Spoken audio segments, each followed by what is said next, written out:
Okay, ladies and gentlemen, welcome to another episode of Black Lions Airspace. I am Zachary Shiloh. Please email me at zacshi130 at gmail.com if you don't have social media or you do have social media and you need a break from it. If you have social media, I am on Instagram, Facebook, and Twitter as capital B, capital L, capital K, Lion130. You can listen to this show by multiple means of places such as Anchor, Spotify, Stitcher, Apple Pods. You could all find them at my link tree, or if you're on one of those specific sites, they should take you to other means. Also, please subscribe to my YouTube page. All right. Today's guest on Roaming Around. He's a MMA podcaster. We met last year at New York Comic Con. And if certain things didn't go astray, we probably would have reunited for a uh, appearance by me on his show called We Are Rising. Please welcome to Roaming Around with Andy of We Are Rising podcast. How are you? I'm doing pretty well. I'll definitely say, given the circumstances and also some of the wrestlers that have been made the news recently, I think I would definitely say I'm doing a lot better than a lot of people out there. So am I. And I don't take my life for granted, Mhm. especially given what I'm going to have to do tomorrow. I hope you don't have to kill somebody. I don't know. That's very cryptic what you're saying. I don't know if I should ask delve into it more if you can or even say what it is, I but can it's do it real quick. Well, basically, ladies and gentlemen, for those of you that are familiar with my life story, I work for a nursing home, and today I received some news that I'm having to go to a certain piece of that nursing home that I wish I should not be a part of. But I am not a child. I am a grown man, and I will go do what I got to do because that means I get out at 3 p.m. Eastern Standard Time. Thank you very much, and I appreciate it. you know what So, I gotta say. I admire and hats off to you for helping. Seniors, disabled, all those people. They deserve lots of help, lots of love. They should not be forgotten for. So I just wanted to say thank you for all that, all your service. thank you very much. I appreciate it. All right, kiddies. We actually came together originally by way of Twitter. I don't know how Andy found me, but I've got to believe that maybe he found me because we were actually talking about GCW's Bloodsport. But we were originally supposed to meet out there in September, but due to circumstances out of our controls, we would not meet until October, and we'll get back into that later. All right, Andy. So you want to give my listeners a little bit of your background in general? Let's see. So yeah, I'm from well, I currently live in Brooklyn, New York. 33 years old, single. In case if any of your female podcasters are looking for a, a handsome gentleman such as myself. Um, I think I've been into martial arts, pro wrestling, video games, movies. I guess you consider like this nerddom or geekdom, whatever it's all that stuff for so many years. Um, but yeah, the podcast that we had you on, where we covered the Bloodsport show. This was from I think the new when they had the show in New Jersey at the Atlantic City. Yes, Um, sir. and yeah, the reason why I started a podcast on Japanese MMA specifically because I felt that it wasn't getting a lot. Well, actually, it wasn't even a lot of any coverage. Now, here's the thing: there wasn't anything. After Pride, there was really no. Japanese MMA other than Dream, but Dream also was nowhere near the level that Pride was. But when Rizin, the Japanese MMA promotion, came around in 2015, they were getting all these big name fighters like Fedor, Crow Cop. They're getting former UFC fighters. They were having these great tournaments, having these fighters that nobody knew about, and I didn't see any MMA media talking about it. And I'm just like, why isn't anybody paying attention to this? It's not like this isn't the age where we get to stay up, wait a week for a pay per view, and then watch it at like 2 p.m. in the afternoon, which is what you had to do with the Pride shows back in the old days, or wait for them on DVD. You can find these shows on YouTube. They were available on Fight, and so my friend and I, who at the time, a different co-host, I have a different co-host now, but my original co-host, we just were talking about like, why don't we cover this? Nobody else is giving this coverage. There's like 1,000 UFC podcasts out there. If we try to do an MMA podcast on UFC, it's gonna be small fish in a big pond. Why not try to be a big fish in a small pond or whatever? I don't know however that saying goes. But yeah, we managed to get a small but devoted following, and we've branched off into covering other aspects of martial arts or Japanese MMA. We've covered Japanese kickboxing. We've covered shoot wrestling. We're doing a UWFI series right now. We've covered some American pro wrestling. We've covered some grappling tournaments. So yeah, I'm really happy of where we started. We just covered this one promotion, and where we are now. We do have a devoted fan base that is interested somehow in listening to me and my co-host talk every week for some reason. I don't know how that whole thing started. But it's just also just quickly say, I started off when I made the Twitter, the Real Rizin podcast Twitter. I thought, okay, we're gonna get like 100 or 50 followers or something. Instead, now we're almost at 700. It's just amazing that like there's people who actually like to listen to us and want to listen to us and enjoy our quote takes, as they say, or sometimes our hot takes as well. So yeah, I'm happy that I've been able to find something that occupy my time during this whole pandemic lockdown thing, and just give something that people can hopefully, make them forget of all the shit that's going on, man. Word. Man, I'm trying to get back into the pro wrestling bit. Today, I actually sat through my first 2 New Japan shows of the year that was not Wrestle Kingdom. I actually have sat through the New Japan Cup for yesterday and today. Oh, but they were such good shows. Those actual matches. I did not sit through the whole entire New Japan show because if anybody knows me, they know I love New Japan, but I cannot stand the tags quite so much. I need the single stuff. That's where the gold is for me. So, I like those tags. Here we are. Sorry, go ahead. And so far, I think I've called a good one of the results. There's one match that I got the results wrong, but I cannot complain about what happened because the wrestler that won was all right. And I think today's semi-main event should have been the main event.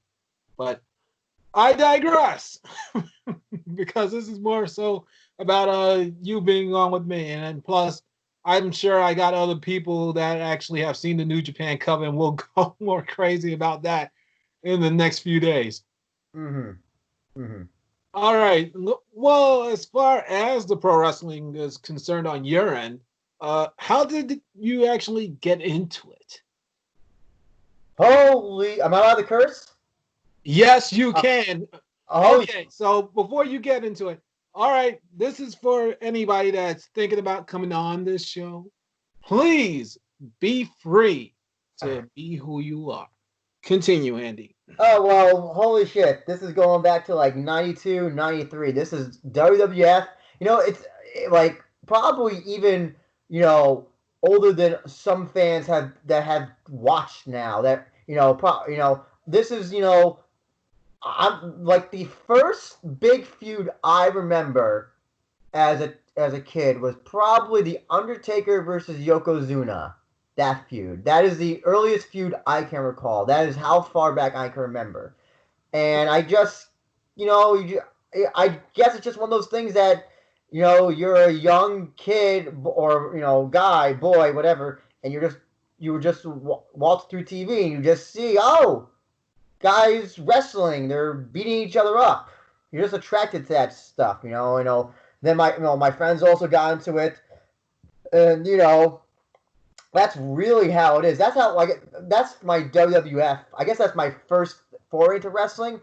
Other stuff, I think you just kind of discover it as you go along, as long as you're not just insulating the WWF bubble, which I was for a bit. But when you get out in the world, you kind of just find all this stuff out. Like you're one day reading the Observer, you're reading Dave Meltzer's newsletter, which I was subscribed to, or a hotline, which I also used to call. I used to call those. Used to call a hotline a 212 hotline, and you hear about all this stuff about this Japanese wrestling, and you try to seek it out. And I managed to get the first Japanese wrestling I ever saw was in. I still have the VHS. I got it at an ECW show in Long Island, and this was a show. This is when Bam Bam Bigelow was doing. He hadn't had the match with was it Spike Dudley that he had the match with, I think, or was it Taz? I can't remember. But like it was like that era. Was It it was for a like that era. championship? Sorry. Was it for a championship, the match that you're talking about? No. I remember. I remember it was like around that time when Bam Bam Bigelow was in ECW. I can't remember if it was for a championship, but it was like that. It was like that time. And Okay, yeah. describe the wrestler, and I may be able to know. I don't even remember them. I don't even remember the match. But I'm just saying, like, it's that era of ECW. Psycho Sid also was in ECW at that time, and then eventually he defected to WCW. I think again. No, was it WCW? But like, it was like that era of ECW, which is let's just say like 95, 96. So I got a copy. It said best of death match, and I didn't know what a death match was as a kid. I knew what hardcore was, but I'm like death match. So I bought it, and it was all FMW stuff. I think it was FMW and maybe IWA stuff. And I was just like, holy shit, this stuff is insane. And then later, as I got older, I found out about Noah, All Japan, Misawa. By the way, happy birthday, 20th birthday to Noah, and RIP to Misawa, which I think it was a few weeks ago that he died, a number of years ago. And then you just find out in New Japan, all this stuff. You discover Liger in New Japan, the juniors mainly. Yeah, so you kind of it all started with an Undertaker versus Yokozuna match as far back as I can remember. And then as you get older, you discover Ring of Honor, all that stuff. And I took a break around college. I'm gonna say my second year of college, just because I was not like I missed the whole. I think it was Ruthless Aggression era. I stopped watching wrestling at that time. So actually, no, I was in college. I was in high school, but then I came back around college. So this was like when they were having the ECW one night stand shows. Oh baby. Oh yes, oh yeah, and then because ECW was my thing. Even though I was a WWF Attitude Era fan, ECW was just like something else. So when I heard that they're having these ECW one night stand shows, I was like, okay, I'm gonna watch it. And then the ECW Sci-Fi show, which less said the better. Though it got better at the end. It actually was a good wrestling show at the end. At the beginning, it was just trash. But yeah, that's my foray into wrestling, and still watching it now. Well, I should say now.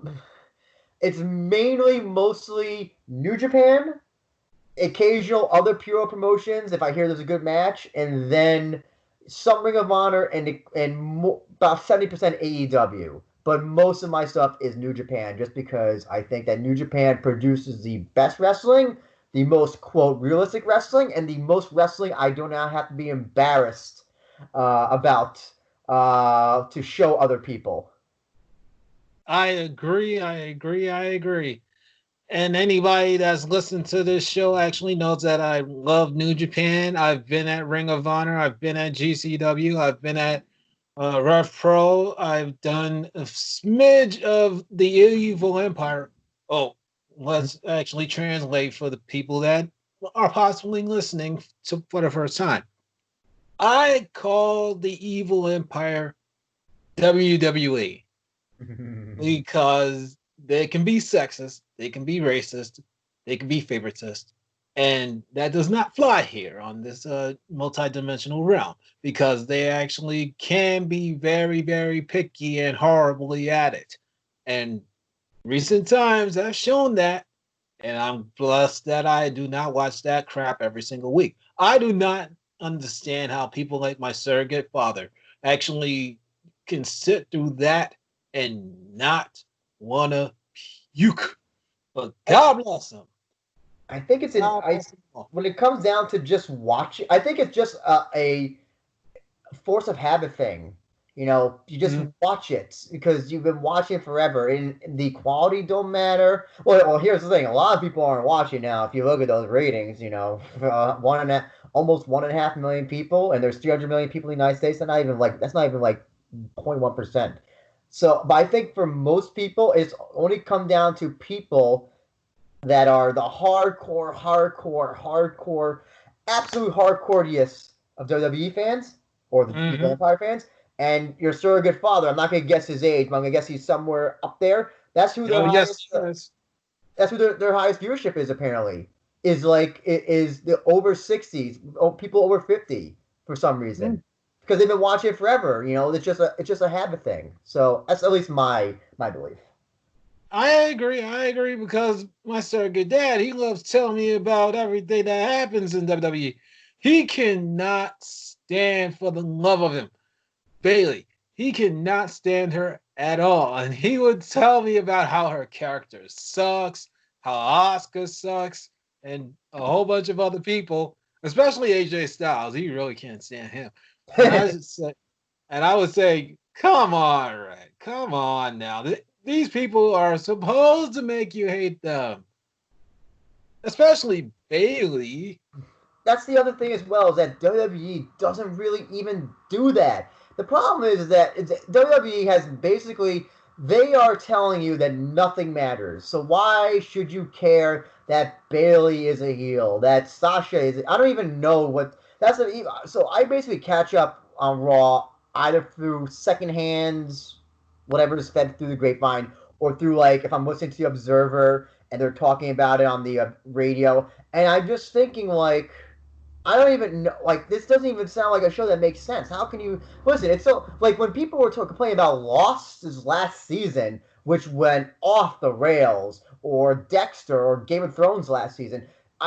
People will not watch television shows like that, and I'm just wondering, like, what makes how can you just watch on a weekly basis a 3 hour show that has no audience? Now that's the thing, no audience. Well, I think they now have the Florida FC, not FCW, AXC guys and all. NXT. Yeah, I can't believe I said FCW, but yeah, they have those people now. But it just even from a written standpoint, it is badly produced and badly written. I was actually listening to the Voices of Wrestling podcast today, and they were talking about how just everybody just talks like an alien. They talk like they're not even human beings. So I don't know. Maybe some people get enjoyment out of it because it's so bad. That's entirely possible. Maybe it's the room thing or a birdemic thing. Oh man. And that still boggled my mind. This whole entire wrestling bit where there's no crowds at all. And if they do have crowds, then it's employees only, quote unquote. So I really never understood that. But I understand from the standpoint that you need an audience to some degree or another. You got these people, let's utilize them. And plus, like you said, there's the fans, the true legit hardcore fans that will stick by this through thick and thin because WWE is part of their weekly entertainment. Like my surrogate dad, God bless his soul. And I always ask him this or say it to his face. God bless you for sitting through practically 3 hours of Raw, 2 hours of SmackDown. Ugh. So roughly 6 hours of WWE take away the commercials and everything. So God bless anybody that can sit through that junk, especially with the bad writing involved. But hey, it is what it is.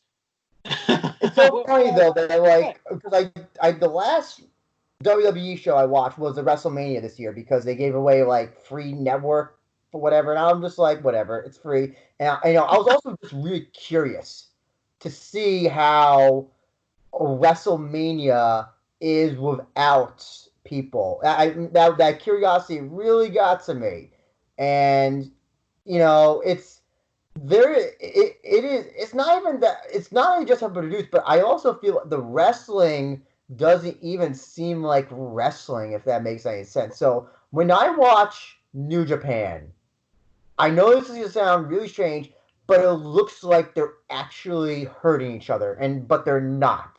Well, I won't say not because sometimes I think they are putting in pretty hard. But if I'm watching WWE, it looks like they're just. It looks like almost like a patty cake session. It doesn't even look like they're making contact. Like there's nothing that looks like it has impact. There's nothing that looks like it's damaging. It also doesn't help that nobody sells. Like literally nobody sells on a WWE show. It's really bad. But like and there's other little things that like when I look at New Japan, the guys are sweating when they hit each other. There's sweat that's flying off. They're breathing hard. They're doing. There's all this little extra stuff that makes you look like they're actually like hurting each other. But WWE, they're not. It doesn't even look like that. It's like I don't know how to describe. It looks like it's like Cirque du Soleil. It looks more like ballet. Like an extreme form of ballet than anything else. And it's like I can't even watch it from a wrestling perspective. Like I can't even watch AJ Styles anymore or Nakamura. Um, I don't know how else to describe it. I don't know if you have any fans that are like WWE fans, but like I don't begrudge anybody who watches it, but like that's why I see is that like whenever it just okay, put it this way. So like when I see if let's take the Yuji Nagata Minoru Suzuki match that just happened in the New Japan Cup, which so good. that was my main event. I'm sorry. Yes, that should have been the main event. That absolutely should have. But listen, I don't think there is. It's Okada. Okada will always be the de facto main event guy, no matter what. But take that match, Nagata Suzuki, and if like I'm looking at these two guys, and they look like they are going through the ringer with each other. They're destroying one another. Their necks are red. Their chest is red. They're sweating. They're breathing. Nagata's mouth was bleeding, and then Ah, we're watching Nia Jax and Asuka, and when Nia Jax isn't almost murdering somebody in the ring with a botch move, it doesn't look like there's any impact. There's nothing that tells me it's like okay that they are getting hurt, that there is some sort of danger. And that is a big issue I have with WWE. If you look at the wrestling from the 90s, from the early 2000s, especially the Ruthless Aggression era, and even from the 80s, there is impact with those moves. There seems to be they seem to be actually working with one another, as opposed to whatever it is now. ooh, that Suzuki versus Nagata. I said it before and I'll say it again. Should have been a main event. Oh my god. I was watching it practically, I believe, a few minutes after I actually arrived to my job. So I was waiting to punch in and I finished watching it a smidge after I punched. So I loved it completely. It was awesome. I gave it 4 on the Grapple app. which is one of the best apps because I forget my star rating so much. I gave it 4.25 stars, and I think I had it. Was it below? Actually, no, I had it equal to the Desperado Ishii match the day before.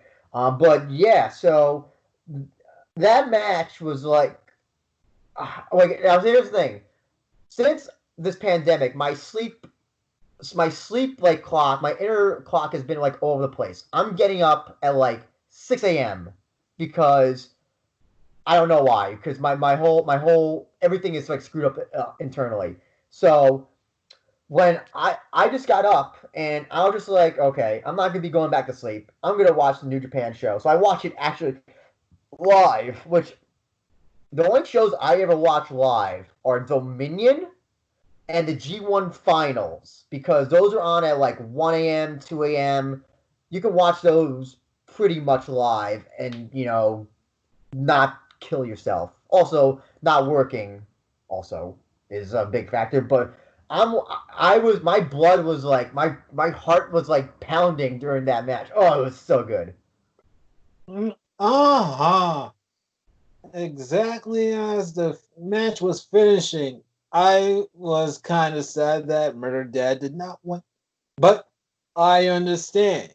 I understand that Nagata more so needs to rub the Murder Dad. But it's like you said with WWE. It's not that it's completely utter shit. The problem with the evil empire is that they write stuff and think that it's completely good.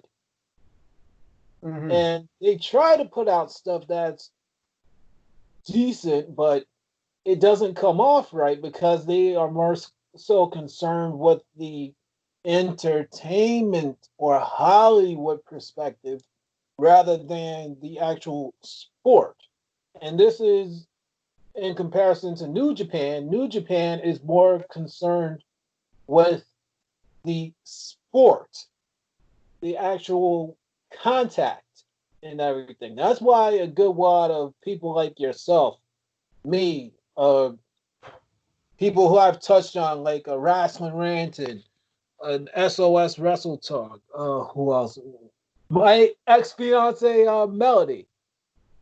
We all like New Japan because it brings that sense of strong style, that true mix of wrestling meets MMA to some degree or another. Whereas WWE, it's just like we shall not touch it unless we really are invested to some degrees or another in it. I've also, it's just, it's not, it just seems to be WWE in general that just has this weird, I don't know, this weird style that just doesn't seem to be. I'll take that back. So really, the only person that I think has any legitimate, any person who I can watch really in WWE is probably Brock Lesnar. I can watch Daniel Bryan as well. Um, but those are really the only two people who, like, when I'm watching them, it looks like they're actually having a wrestling match. The rest just doesn't seem to be wrestling, and I guess it's also a production issue, but also production for WWE just sucks. I don't want this to be an entire like, oh, we're gonna shit on WWE the entire time, but for God's sakes, the whole cutting the camera thing makes me nauseous. 300 Uh, camera cuts for a drop kick, you know, ugh, it's gross. I hear you. I ultimately gave up on WWE because they did not do Shinsuke Nakamura correctly. I Mm-hmm. felt that he should have been the champion 2 years ago. I get it. I get it. WrestleMania is a whole new beginning. It starts WWE's season from 1 year to another year. And you gotta bring eyes to your product. Okay. Well, they kept on doing this thing with AJ Styles and Nakamura, where it seemed that AJ was on the ropes, but then it would be a draw. And I'm thinking, all right, That's fine. You're bringing me back. Okay. And then all of a sudden they do. What was this match? I think they did a last man standing, and somehow, some way, it ended up being uh, AJ for the complete win. And I said, "Oh no, oh no, this is not working. This is not working at all." I think yeah, that whole AJ Styles and Nakamura thing was like you kind of had. I think that I was more disappointed because you had a blueprint with their Wrestle Kingdom match, their awesome Oh, Wrestle Kingdom match. Um, but then like I'm trying to think how long was it before they had another match? It was like maybe 2 years because I think first Nakamura had that feud with Jinder Mahal and when I say this, I mean this with all sincerity. That I think the Jinder Mahal Nakamura matches were so much better than the Nakamura AJ Styles matches. And then like I remember that there was one. I think Nakamura Styles had like three major matches together. I think they had one that was on one of the Saudi Arabia shows, which was supposedly like the best one. I didn't see that yeah, one. yeah. I Um, just sure though. But like they had two. They had the one at WrestleMania, which was like again, it was a WWE style. That's just like it doesn't feel like I'm watching. It was like headlocks for like 10 minutes, and then AJ won. Did he do the Styles Clash or did he do the phenomenal? I don't even remember what it I think was. the forearm, but Yeah, either way, that was a BS finish from my yeah, point of view. and then Nakamura hit him in the balls after, and it felt so disconnect. It felt like it just it's this whole thing. It just didn't connect at all. It's just funny how it just and that was the year he won the Royal Rumble as well. Nakamura, I believe. I And think. yes, it was. And I actually had this. Me and my fiance at the time, Arlene, we actually were rooting for Nakamura. We Mm. were praying to God against all odds he would win because of that entire feud with Jinder, not winning the Money in the Bank, and any other things that should have been his, especially that Intercontinental title run. That should have been in 2017 for sure. But anyways, I digress. The, Back to the Royal Rumble. When he won, that was the thing that locked me in for WrestleMania for sure. Him and Oscar winning the Royal Rumbles, I thought WWE was possibly gonna appeal to the Japanese. Not only appeal to the Japanese, but the people like yourself, me, uh, my former Winnie the Pooh, and anybody that was a legit Nakamura fan to tune in to WrestleMania. Okay, you got the actual thing done right, and then all of a sudden he's being treated like Randy Orton's sidekick Mhm. for a majority of it, and I'm saying, oh no, It, no, no, no. And then the match with AJ happens, he loses. Oscar loses to Charlotte Flair, and I'm saying, yeah, you are telling bad story. You don't care about the story. You want asses and seats only. That's it. And you could kiss the Japanese goodbye at that point because you took their most beloved wrestlers and you turned them to shit basically in one match. And they've never been the same since. yeah, it's like it's almost it used to be that if you were going to, it's kind of like if you went to WWF, WWE, that was like a pinnacle. It was getting a gold trophy. Now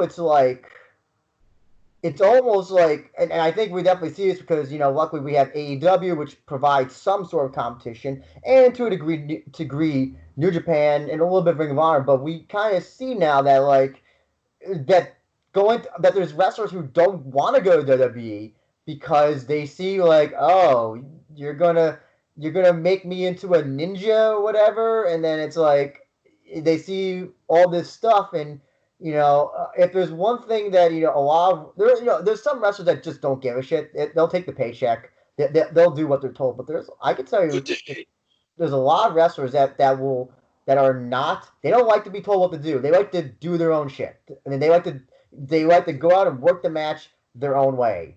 And that is something that I think, we see that, with AEW matches. We see how different and how people work there versus working in WWE, and then obviously New Japan. And in fact, so many wrestlers want to go to New Japan because it just brings when people go to New Japan, it's kind of like it like brings out something in them and makes them seem legitimate among pro wrestling fans. There's a bigger seal, there's a bigger reward to make it in New Japan than there is at being in WWE at this point. And I'm really glad for that because 10 years ago, nobody would have thought, oh, New Japan, who would have thought that like New Japan is where you go to be considered the best wrestler in the world, or one of the best, or somebody, or the best junior, or whoever. That there is something I like that a lot. That there's an international promotion that allows for that type of reward, that type of recognition.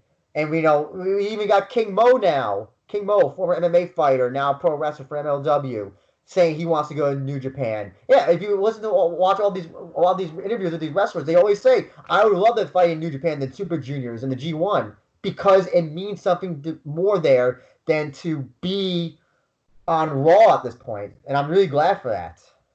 Oh, Jesus Christ. And now that you've talked about how wrestlers want to go to New Japan, I'm thinking about Samoa Joe. I am now highly pissed off with WWE even more with how they've treated Samoa Joe. He No, could have gone to New Japan. He probably would have been the Intercontinental Champion by now and had some of the most stellar G1 matches of all time. He probably would have had a main event banger with Ishii. I would have probably been like, Oh yeah, I think he was. Listen, he was with the whole Ring of Honor thing, and I would not have been surprised had he gone to New Japan. I would be surprised if he was not invited to a G1 or to do something in New Japan at that point. But also, and one of the things that we always have to say, is that when WWE wants to bring out the checkbook, that's the one advantage that they have. They can offer any wrestler any money to come to them, and they can, that's the thing. New Japan can say, "Oh, hey, we'll offer you a salary of $100,000." WWE can come around, and that's what's happened with Matt Riddle. New Japan was going to sign Matt Riddle, and then Gabe Sapolsky ratted that out to WWE, and then I think Triple H, whoever, made it a better offer, and so Matt Riddle took that before he was going to sign with New Japan. So yeah, that's the one advantage that WWE has. And listen, I don't hold it against any wrestler, especially now during this pandemic. If they are offered more money to play a ninja or whatever, you know what? Go ahead and take it. It's a lot better than not working. So I don't begrudge any wrestler who needs a paycheck, especially now. Once things get better, okay, listen, you don't have to be that much of a whore. You can at least have a little bit of respectability. I agree. I agree. I agree. Oh, man. And that's the world of pro wrestling that we live in, and it's good for what it's worth. Another thing that brought us together is this sense of MMA, mixed martial arts. So, how did you go about that? Have I gone to mixed martial arts? Yes.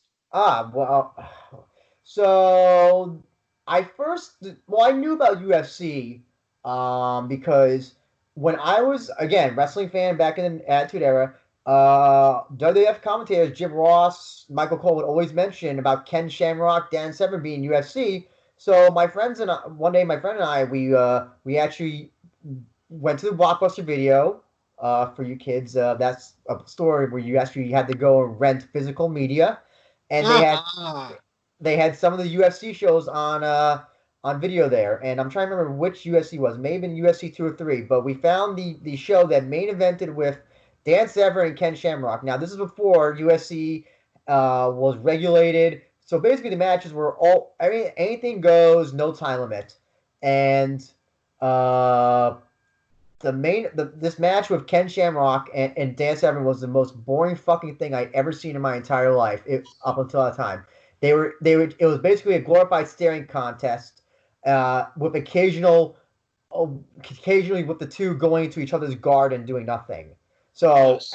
Like I was soured on UFC at the time.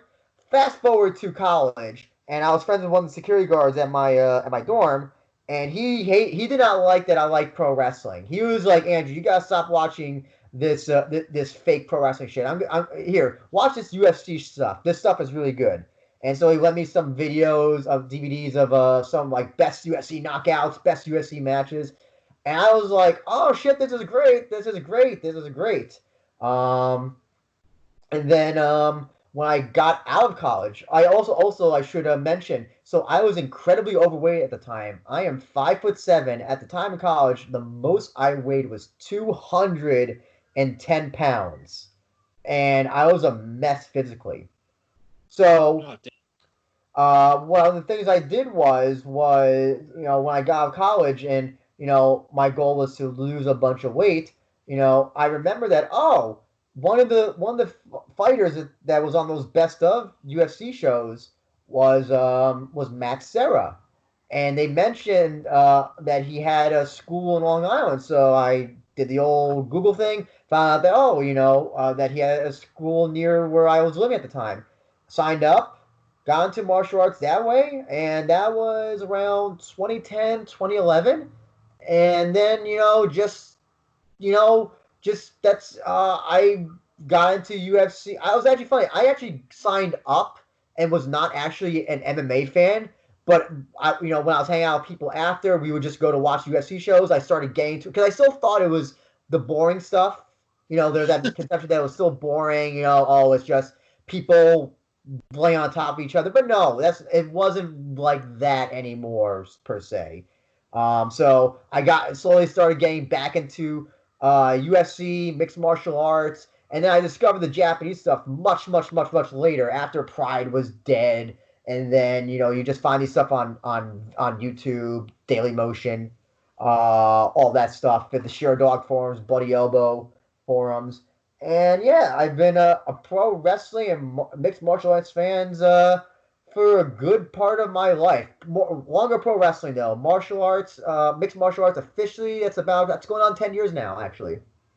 Oh, wow. Well, as far as my background with MMA is concerned, I believe, started watching it a smidge. Let me see. After the UFC Ultimate Fighter show Mm. started to premiere on TV. So I would watch that. I think maybe the first 2 seasons, I believe it was. One definitely had a Chuck Liddell on it. So I became a fan through that means. Well, tying back into the pro wrestling bit, I was kind of like you, where I actually was able to find some of the old school Raws or whatever. A friend of mine was giving me tapes, and I remember Jim Ross hinting at Ken Shamrock and Dan Severn actually being UFC fighters. So I think I found some of their stuff, and I said, "This is not quite so bad." But I think my fandom really got into high gear, I believe, with the likes of a Shinsuke Nakamura, Minoru Suzuki, who else? somewhat agrees Josh Barnett. And I said, oh, if these guys are quite so good, I think I'll give it a watch. But then I kind of faded off, and then all of a sudden, Bloodsport came around, and I said, what is this? What is this? And I'm not talking about the Jean Claude Van Damme movies, folks. That is a good movie, though. And I still got it queued up in my actual, what part of this thing on YouTube? Watch later. Watch later. Yes, I still gotta sit through that film for the first time since I was a child. Matter of fact, yes, that's originally how I got into MMA. Bloodsport, the movie featuring John Claude Van Damme. I remember that movie all too well, and I remember it because John Claude Van Damme, he was all broken up and bloodied, and I said, "Ooh, this is brutal." And now, as a grown man, after being at Josh Barnett's Bloodsport twice, ladies and gentlemen, let me remind you, twice, I am definitely gonna make some time within the next month or two. I am not letting it go. I will watch Bloodsport to see how it holds up and how Barnett's stuff, which we'll talk about soon, actually compares. Oh man. But as far as UFC as like an actual product, I say I kind of was a fan hardcore. And then all of a sudden, the likes of Brock Lesnar show up, and I said, "Oh my God! Oh no, no, no, no, no, no, no, no, no, no, no, no!" Because Lesnar shows up, he's actually fighting for the championship almost immediately, and this is not even, I believe, his third match. Yeah, his third match. He lost to Frank Mir. Then he beats some other guy. And then all of a sudden he's facing Randy Couture for the championship. And when he won it from Couture, I said, way to go, UFC. Way to go. Way to go. Way to WWE it up. And then the next 2 to 3 years that Brock Lesnar held that belt hostage, I just could not bring myself to watch.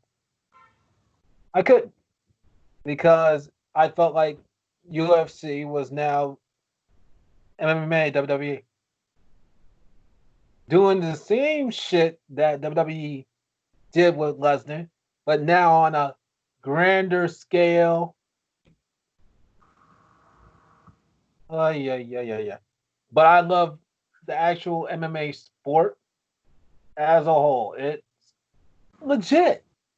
It is legit. Not saying that pro wrestling absolutely sucks because I still love it to degrees or another. That's why I actually sit through the New Japans, the uh let's see, the likes of GCW because they bring a legitimate sports presentation. Whereas the Almighty Empire, they just feel, okay, this is absolutely good shit for entertainment. Nope, that's not my cup of tea. Anybody that watches WWE, matter of fact, I even had guests on who watch it every single week. And I always said to them in private, and I believe I said this on air, God bless you for sitting through that because I just can't not sit through even 5 seconds. That WWE to me is kind of like watching politics. I can't deal with that or the news for umpteen hours on end. And I always say that's about my dad. I bless him in the name of God. How he can sit through politics and the news like there's no tomorrow, I do not know how he can stomach it. It's like you said, it's ingrained in you so long that it's second nature. It's human nature. So respects to anybody that can just sit along and deal with that. Oh, what do you think about UFC changing the championships? Well, UFC now, what the era you're talking about, Brock Lesnar, when Brock Lesnar came in and just that era, I'm gonna say probably, UFC was a great promotion. It had faults, but it was a great promotion up until probably the Conor McGregor era. And I will not listen. I will always say this: Conor McGregor for MMA was both the best thing and the worst thing because he brought in an audience. I know that Ronda Rousey, she was unique because she brought in women, was able to bring in women to a and also eyes to a division that nobody gave a shit about. Like legitimately, nobody cared about women's MMA until even Gina Carano, Cyborg. They weren't on the level of Ronda, but Connor gets non MMA fans to watch UFC, which is you can I don't know anybody. Maybe Brock Lesnar is the only guy uh, who who can have that thing. But up until Connor, we didn't have all these interim titles and all this wishy washy. We don't know who's the true champions holding out and all that stuff until he came along. Up until then, there was the only person who was still a interim champion. I'm trying to remember. There was the biggest one was probably the bantamweight division because Dominic Cruz had injured his. I think it was his ACL or something. Had to be out for like a year or something, and was supposed to come back. Then got injured again. So the guy who had the interim championship was a guy named Henan Barrow. Became champion by default after they're going to do after a unification match between the two was going to fail. But that was like the only one that like held out for so long.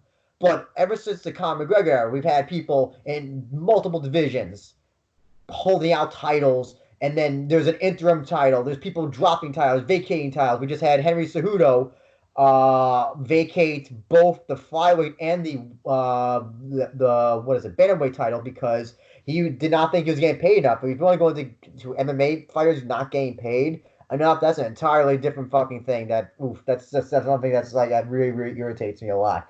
But yeah, this whole title thing is like in UFC at least, it's in a mess because I have to go on Wikipedia to remember who's champion at this point. Before I used to know at least 7 or 8 of the champions. Now it's like, wait, is he champion? Oh wait, no, he has the interim championship. No, he's got the interim. I don't even know at this point. It's just like a mashed potato of just of like of just like I can't remember who half the champions are at this point. Oh Jesus, that's kind of like me trying to deal with WWE. I don't know who the champions are. My surrogate dad would ask me who's the champions are, and I'd say, Raymond, I don't know. I would have to literally have to listen to him describe the wrestlers, kind of like Bailey, for example. He No, would describe her, and then I would say, "Oh, okay, Bailey's the champion. Okay, or Becky Lynch is the champion, or Shayna Baszler. All right, and I'm putting the pieces together.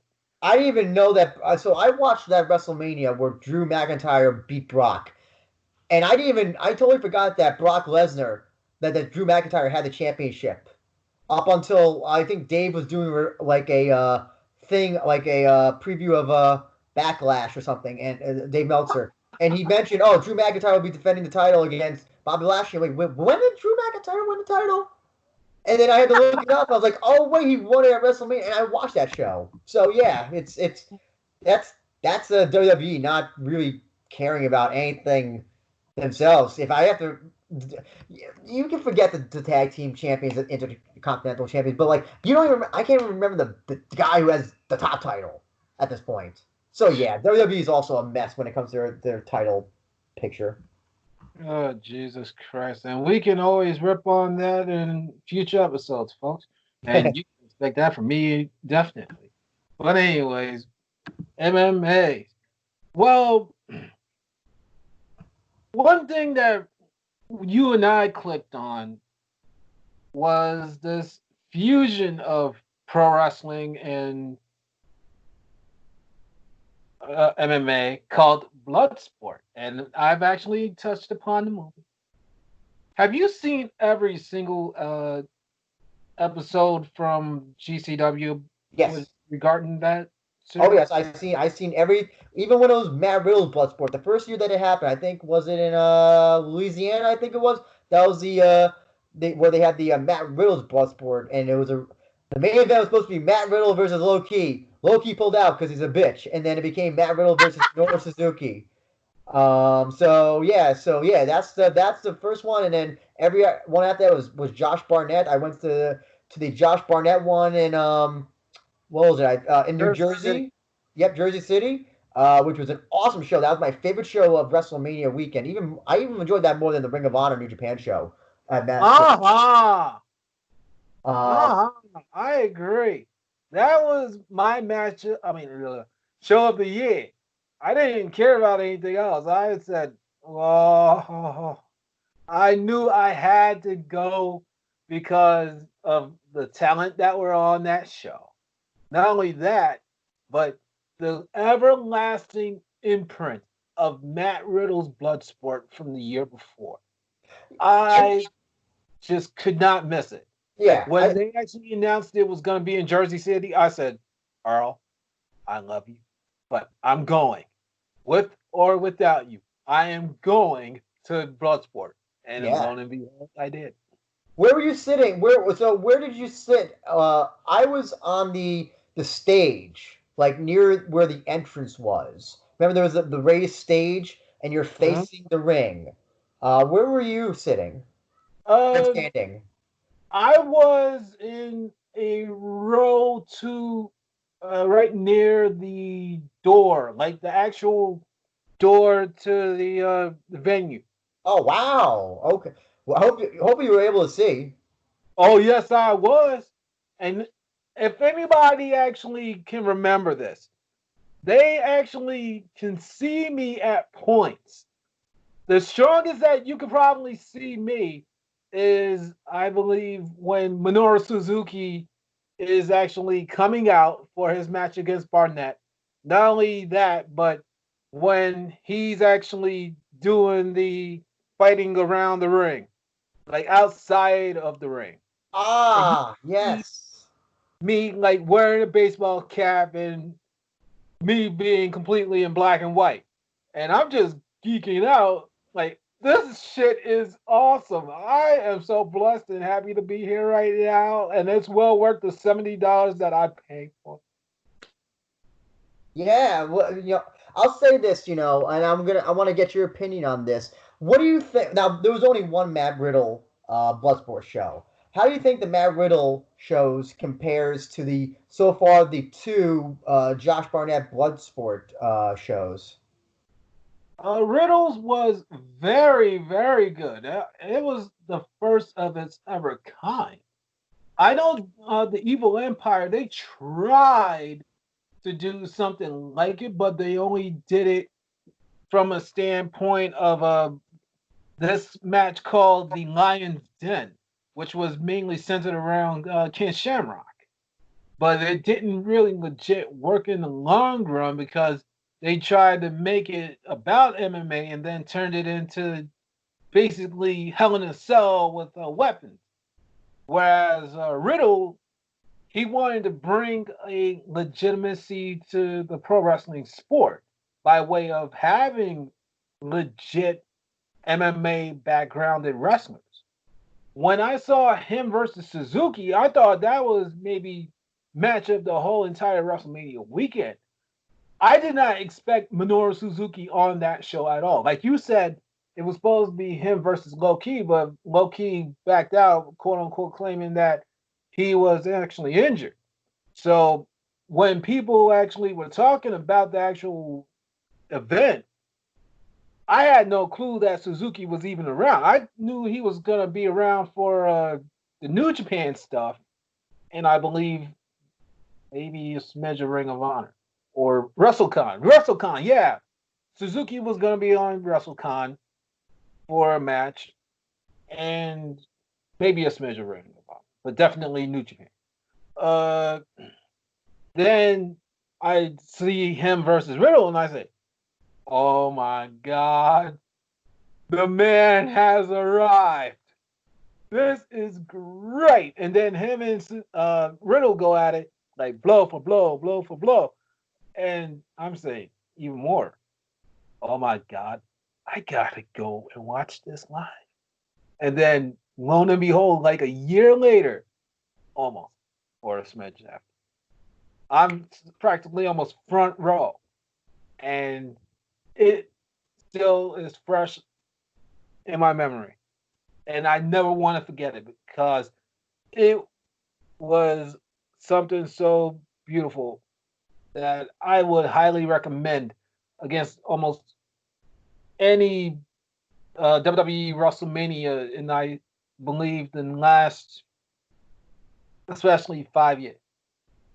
I would say to folks, please, please watch all of Bloodsport, and that includes Riddles and the two Barnetts. I Now, think. what Uh, I say is the best one of all three. mm, That's like getting me on my knees and actually having a gun to my head. I don't know which one was the best because all of them had so many good fights. But if I had to try and say which one legit had me more enthused, I would probably say that. Hmm,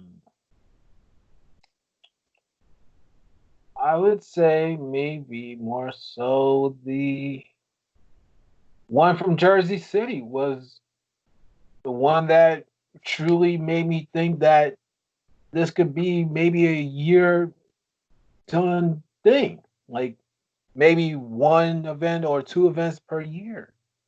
And especially that Suzuki versus Barnett match. It's practically two old guys. No, no, no, no. That's kicking these two dudes in the nuts. Let's actually call them for what they are. These two badasses, these two bona fide Hall of Famers in any sport, combat sport Hall of Fame, they are top notch, especially Suzuki. Oh man, though there was no championships on the line, it was just straight up pride, and I I guess. think that's kind of a lost art in legit pro wrestling. Hmm. Isn't it funny though how so far that they've tried to do that Barnett Moxley match for like 3 times, and it has failed every time. It's becoming like one of those matches that's like becoming unbookable at this point. Oh my god. Every single time that I wanted to see Barnett versus Moxley, something happened. And that's not cool. We were supposed to get that, I think, back in September. Definitely. But Mm-hmm. then all of a sudden, I think before Smith, during the G1, Mox busts up his elbow.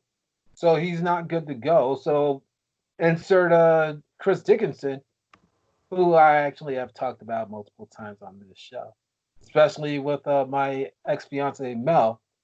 We've actually stood by him almost since the beginning of his career.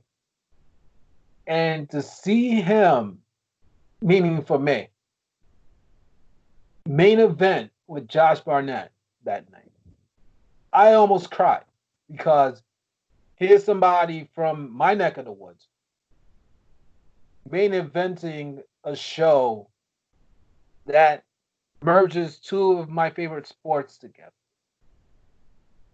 And I don't know what else to say because you have to be in the moment, regardless of if you're there live or if you're watching from home.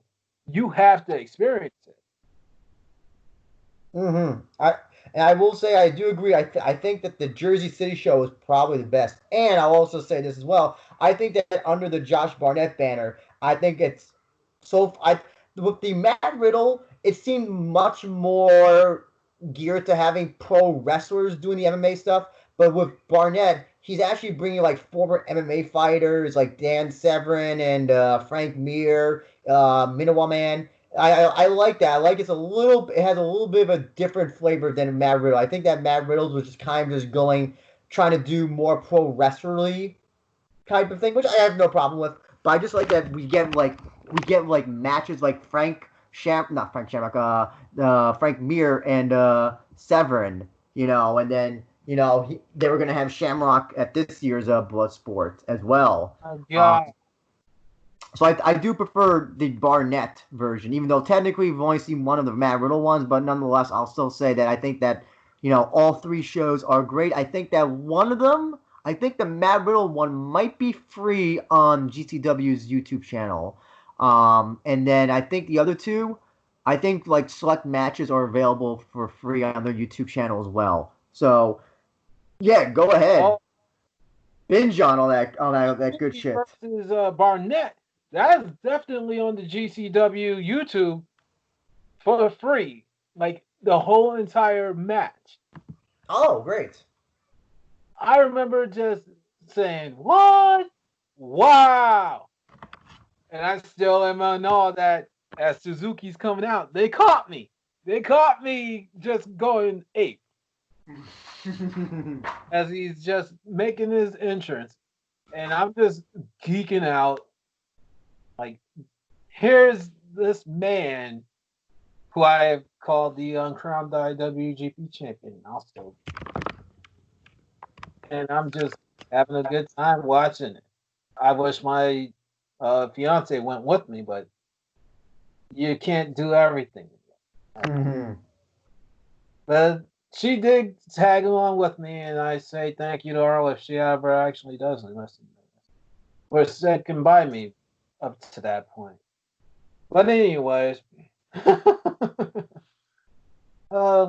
what did you think about Barnett possibly having championships for Bloodsport? Um, it's funny. I did ask him about that when I did an interview of him for the Jersey City, not the Jersey City, the blood sport that they had at Atlantic City. Atlantic City. And I did ask him about that, and he said, if it would be something that they would think about down the line. I mean, this year they were going to be doing a tournament. They were going to be doing I forgot how many people were in the tournament, but they were going to have that tournament, and then the winner would get like the I think the Carl Gotch trophy or Billy Robinson trophy or something. So if you, I don't know, like the problem with titles, and I say this about Rizin as well, the MMA promotion in Japan is that problem once you get titles, now it becomes a thing that you gotta keep up with. And Ryzen already lost two of their champions this year to UFC, Jiri Prochaska and Manel Cape. So now they have two vacant titles right now on their in their domain. So I'm not opposed to it, but then the problem is defending them consistently and with a promotion like Bloodsport that doesn't seem to be doing monthly shows, they just seem to be doing shows every WrestleMania week and then another one or two in the year. I don't know if Bloodsport could benefit from a championship. I would say, you know, if you wanted to do something like qualifying tournament matches for the non WrestleMania shows, and then WrestleMania week. That's when you have all the winners face off in the semifinals, quarterfinals, whatever, and then have like the 2020 Billy Robinson, Carl Gotch champion of Bloodsport. 20, if you want to do them by year, kind of do like a Grand Prix thing, I think that'd be okay. Championships, it's just going to complicate things because then it just makes then you gotta also have contenders and then it's a mess. You gotta really know what you're doing when you're introducing a championship. Right on. I agree. Matter of fact, I have returned to social media, I believe, now a month and 2 weeks ago, maybe. And you were one of the first few people that I hit up right away. And you were telling me about Bloodsport, what would have been number 4. Then the epidemic really started to get a little bit more stronger, and I'm looking into it, and I said, "Oh my God, why, why couldn't this have happened?" Uh, I'm just weeping for the car that was to have come. When I finally found it, I said, "Oh my God, this is absolutely great. It may have outshunned the other ones." Oh man, especially with Barnett truly getting Mox after Mox became the AEW champion. Another match that is truly near and dear to my heart, definitely, is Minoru Suzuki versus Chris Dickinson.